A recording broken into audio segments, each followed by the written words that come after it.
Yan. Magandang umaga guys. Update muna tayo sa ating mini game farm. Itutur ko kayo. Meron may konting pagbabago ngayon dito pero tingnan nyo na lang. Yan, so meron na tayong yung sisiw. Ito yung brooder natin. Yan. Meron tayo ditong ibang pirasong sisiw. Tagal. Okay. Yan po ay mga mag 1 week pa lang. So dyan muna natin nilagay. Sensya na kayo medyo madumi. Hindi ko pa nalinis yung mga yan. Pero tingnan nyo naman, ang gaganda. Yan ang mga update sa mga sisiw natin. Yan. So tutur ko muna kayo sa mga sisiw natin. Yan, so meron tayong ginawang pagbabago dito. Yan, so naglagay ako dito ng parang konting viewing ito yung konting gradas ko. Maliit na gradas pala na ginagawa. Nilagyan ko nga pala ng uling para hindi siya bumaho. So araw-araw ko siyang nililinis. Ito yung mga sisiw natin. Ito yung mga 1 week old na yung mga sisiw. So nilagyan natin ang pailaw. So ang ginawa nating pailaw ay yung ilaw ng motor. Yan. Headlamp yan ng ng motor. Tapos kinabit natin dito sa top to. Yan. So yan, malalaki na yung mga 1 week old na yan. Yung mga yan. Ang ganda ng mga height. Sisiw pala makikita mo na. Yan, ang ganda ng mga station. Haba ng mga paa. Yan. 1 week old na sisiw.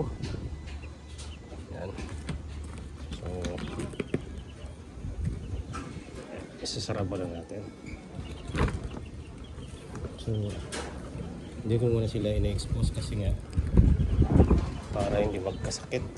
So mahangin kasi dito at meron tayong pinapapisa dito sa incubator. So nilagyan ko siya ng mga date. Ayan. So yan ay blue band claret at saka yung Kelso brassback natin. Ayan, so saka yung update nga pala sa ating farm. So, naglagay ako dito ng na mga inahin ko. Ayan, so yan yung hazel natin na ipupuro nating hazel sa kumpare natin yan. So mahilig kasi sa mga hazel yan. So yan yung hazel natin, yung SBR natin. Yan, so naging itlog na rin yan. So yung Kelso yan, at saka yung yellow leg hatch, nilagay muna natin dyan kasi may bali yung paa niyan So inaano muna natin, ginagamot. Yan, so update. Ayan, so ayan, dumadami na yung mga damo. Kaya eto, itinanggalan ko muna ng manok at pinaparami ko muna ng damo. Kung naalala nyo nung nakaraan, walang damo yan. Ayan, marami na rin. Ayan, dumadami na rin yung damo dyan. Kahit yan. Ayan. So dadamitin pa natin. Ayan yung ating lemon 84. Ayan na 3 times winner. Ayan yung ating SBR. Ayan. Ganda na siya. Tapos yung ating gray. Ayan, so nilagyan natin ng harang dito para hindi sila mag-abot kasi mag-aabot Yan yung ating gray Boston. At ito naman yung ating Boston Larry Romero. Yan. At saka yun yung blue band claret natin.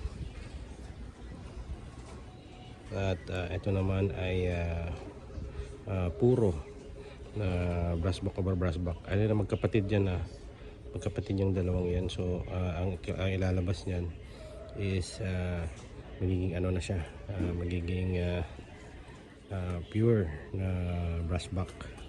So yan ay talagang purong-puro na ng process yan. So yan yung ating brassback watcher. straight comb, white-legged. Yan. So yan din ang ating grassback na pure white-legged. At ito naman yung ating Kelso. So nangingitlog pa rin yan. Meron pa rin itlog dyan, bumaba lang at kumain. So yan. At saka yung ating Kelso pa rin, nangingitlog na rin yan, yung pulit natin. So nilagay mo natin dito temporary kasi ayusin pa natin to, medyo madumi pa. Ayusin natin para tapos malinis natin. Saka yung ating mga Rhode Island, lalaki na. Tingnan nyo, lalaki na ng mga Rhode Island natin. 2 months na yan. So binaba ko na sila, pero nilagay ko lang sila sa screen para hindi mo na sila umapak sa lupa. So pa-practice ko muna sila. Pagkatapos nyan, i-arrange ko na sila pagdating ng 2 months. So yan na muna kami. So yan, ito na yung update natin sa ating backyard game farm. So yan yung ating Halsey Gray. Yan. So yan yung Halsey Gray hats. At saka ito yung ating Kelso. Ganda ng katawan yan. Maliit lang pero mid to high stations. So yan. Ayan lang update sa ating mini farm. So meron na dito, meron na tayong buyat para kapag napagod ka at pag nagkondisyon ng manok, pwede ka makapagpahinga dyan. So ito ay ayusin na namin. Nalagyan namin dito ng kahoy, tapos ipaplat namin to hanggang doon sa dulo. So medyo mahaba na yung ano natin, yung gratas natin. So yun, so, hindi pa tapos, unti-unti lang. At yung area na yun hindi pa natapos kasi kukunin ko kasi yung Rhode Island dyan yung Rhode Island dyan, kukunin ko yan at gagawin ko yung brooding area. So brooding area ng mga sisiw dyan, kasama na rin dyan yung incubator, lalagay ko yan dyan kasi yan gagawin kong kaskasan yan dyan. So at least malaki na yung malaki yung area ng gradas hanggang doon na yan, hanggang doon na yan, malaki na. So pag nagkukondisyon, so wala pa naman tayong ikukondisyon manok, so gagawin muna tayo natin tapayan. So yan, ang update natin sa ating mini farm. Yan, importante yung kalinisan.